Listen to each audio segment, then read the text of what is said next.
Yes, students. Now we are going to study electromagnet.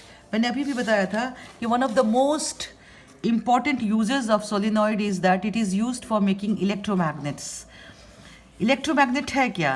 Electromagnet is just a solenoid. It is just a solenoid with its winding on a soft iron core.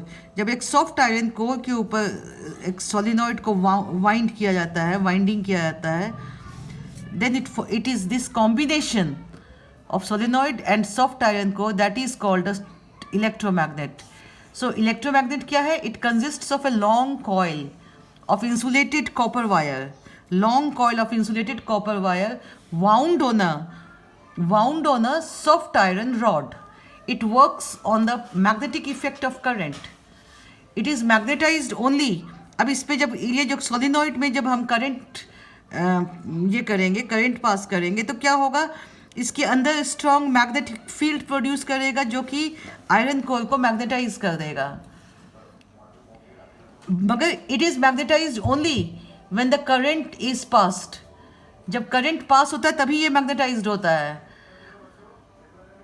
Current is pass through the coil and all the magnetism of the soft iron core it disappears जैसे ही आप current को stop करते हैं. जैसे ही हम current को switch off करेंगे इसका मैग्नेटिज्म भी खत्म हो जाता है. मैग्नेटिज्म उसी वक्त स्टार्ट होता है एक मैग्नेट की तरह उसी समय बिहेव करता है, स्ट्रॉन्ग मैग्नेट, जब हम इससे हम सोलिनॉइड से करंट पास करते हैं. जैसे करंट स्टॉप करेंगे it will lose all magnetism. So the core of an electromagnet must be a soft iron only. Soft iron. Current क्या है कि it loses all its magnetism once the current is switched off. अगर हम steel use करते हैं इसकी जगह तो क्या होता है कि it does not lose all its magnetism on switching off the current. Steel का ये डिसएडवांटेज है कि it doesn't lose all its magnetism on switching off the current. And it becomes a permanent magnet. Steel permanent magnet हो जाता है. ये इसका सबसे बड़ा डिसएडवांटेज है. इसीलिए इलेक्ट्रोमैग्नेट बनाने के लिए हम स्टील को कभी भी यूज़ नहीं करते हैं, वी यूज़ सॉफ्ट आयरन. अब क्या है कि factors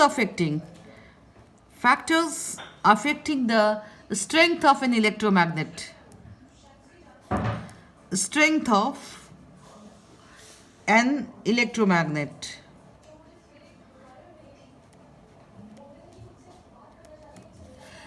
It depends upon some factors. Let us see them one by one. Number 1 है जो सोलिनॉइड का था, हमने बताया था number of turns in the coil पर unit length. Number of turns, जितने ज़्यादा टर्न्स ज़्यादा होंगे उतना स्ट्रॉन्ग मैग्नेटिक फील्ड प्रोड्यूस होगा, उतना स्ट्रॉन्ग इलेक्ट्रोमैग्नेट प्रोड्यूस होगा. So number of turns per unit length.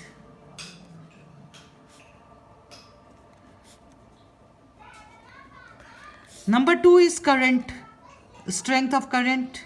जितना स्ट्रॉन्ग करंट हम फ्लो करेंगे उतना स्ट्रॉन्ग इलेक्ट्रोमैग्नेट प्रोड्यूस होगा.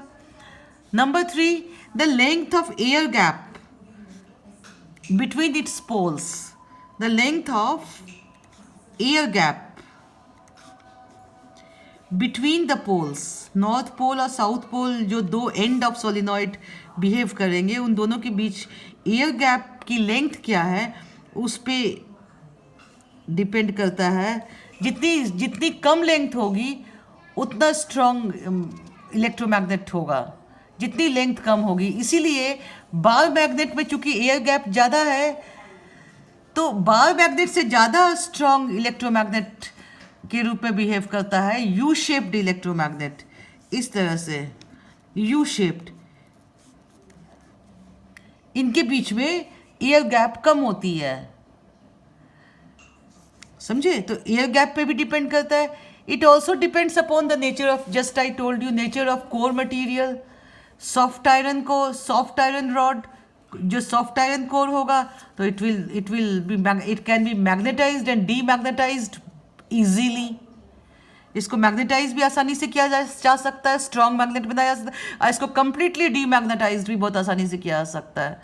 तो इसीलिए सबसे बेस्ट होता है सॉफ्ट आयरन.